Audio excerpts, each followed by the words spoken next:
Adidiri bole dubo, obia bawala bo, obia bawala dubo, agaba koroni, agaba krodu yo, onye ga kuziri bo, onye gele manya niu, onye ga kuziri bo, ne lobi ne o, ne adidiri bole dubo, onye muru nwa ga adikwa ndu rie uru ahụhụ tara n'elu ụwa, hey.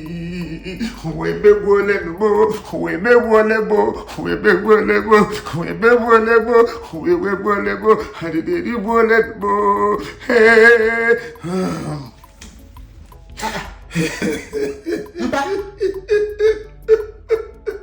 Mpa. Olúwa báyìí wà máa ń ṣẹlẹ̀ nù máa ń yá o. Mpa gini. Màmá kọ́rọ̀ wà gidi o, wà gidi o. Mpa. Mpa ogene ri yan.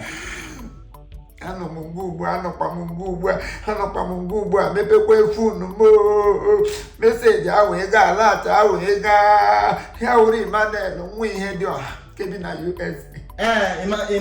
Emmanuel na-adịghị nne ya egwu Emmanuel akpọ m na fonu bido akwa na-ebe tupu ya kọla m ihe na-eme ya wụrụ na nne ya Virginia, Mrs. Virginia Nneọma Bishop nwanyị ọma Virginia mụrụ mbọsị a nwanyị ichigide ike echichi ike ya na-aṅụrị na ụmụ ya rụrụ na ya ụlọ ya na-aṅụrị nsị very soon ya ga-agawa ala bekee ka ya gagasị na nwa ya nwoke gagakwa mkpu chefuru ụwa na ya tara ahụ onwe ya ka ahụ ọka bụrụ ole kpakpa Virginia bụrụ onye nwụrụ anwụ Eziokwu.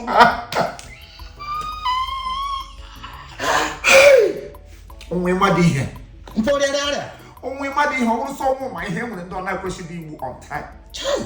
Edenu Virginia nne Bishop Virginia ihe dị ọha o Virginia ori ọpụtabụrụ Woles obere nwanya di ya hapụrụ ya n'oge mgbe di Virginia nwụrụ nga ama onye gwa m n'ụwa na nwaanyị ya nwere ka survive the shock. I will not believe it. Virginia azụgidekwa ụmụ shi nga ahụ di ya gwara m si mba kama ya ga-emetọsị onwe kama ka nnụla iburu ọnụ gaga kụziga nkụzi ele ndị ụmụ dọkịta nọọsụ injinia prọfesọ doctorate degree na ihe niile n'ụwa Virginia na-awụdị n'aka Virginia ka ha nchachiri pascha through their academical curriculum shi ga ahapụta banyega wụrụ mmadụ ụmụ 7 ahụ ọmụrụ otu ka ọzọ ga ha niile zụtacha ha nche ha wụrụ mmadụ empty handed.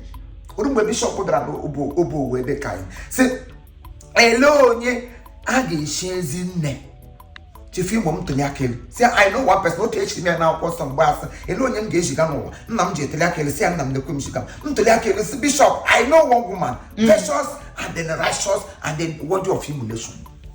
Ntụọ Virginia ihe dị ọha aka Bishop abịa shie ya ezi nne eji ekpọ ya ezi nne Bishop ya wuo onye a na-akọrọ m akụkọ na ezi nna nwụọ na ahụdụ m ya anya ọzọ ahụdụ m ya anya kwa niile o kwere m si shọụla m ga-abịa n'ụlọ ya m bịa gụọrọ ya egwu ọma ahụ m gụrụ nne bụ nne o aya mma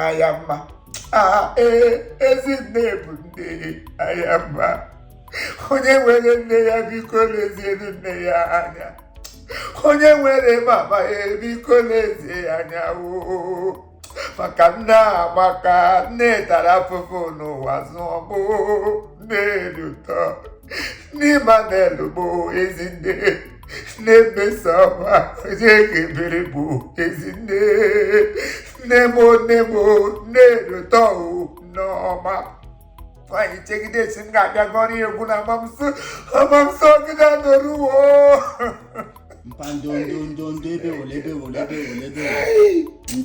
onwe mmadụ ihe eyi elebere alọ ihe na-akwado ihe 27th of December uwe kipi 28 ụzọ echi a ga-asị ya ngwa ya lawa na ndokwa ga-azụrụ ike echi aha anyị niile agbakọ na ihe egbuo nwaanyị anyị gbakọ nka si ngwadalawa ọfụma nwaanyị Joy wụ na ọ gbara ezi mbọ o merụghị onwe ya dịka ụmụ nwaanyị widow ndị ọzọ si agagharị ezuzu. She need not for one day merụ herself. O bigidere righteous gbagide mbọ zụgide ụmụ ya ọ gaa ahịa ya azụ ya aga ọrụ ugbo ya akụzie nkụzi enweghị ọ na-eme for her just to make sure that her children were trained the same purpose her husband had before he left. Yeah, Miss Uchai. May I so rest in peace. Oh. You just would tell me when I happen at least. Yeah, I did to what not a I am just so noble and near into. Do not wait to be good roller. Only one night came with a towel to give that person why the person is still breathing.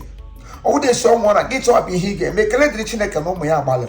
At least they look after her. Hang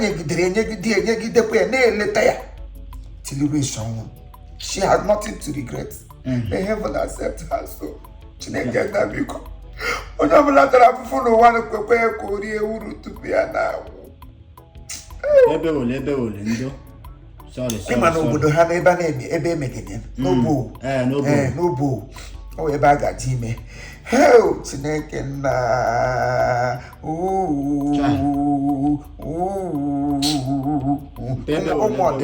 ọdịmma avụtụ. O ebe ka avụtụ n'ụmụ ọdịmma ga ha na avụtụ. O ebe a ga-eme elichagbuo ya tigi ya n'ala ihe oriri a sị ha ejiri isha mana elosoni ga-agba kasa na-eri ụmụ nga m na-eri Nneoma Bishop ihe otu ishirila Virginia nne m onwe mmadụ ihe I so rest in perfect peace. Ebe ole ọhịa na-ekwusi nwụrụ tụwarị nna m nwere ụtadị ngwa kule ịga saa ahụ ihe m na-asara ahụ nwaanyị na-akụziri anyị etu esi asa ahụ anwụ dị n'ihe m saga ahụ n'ahụ ọkụ nwere m shishi gbuo ndị mmadụ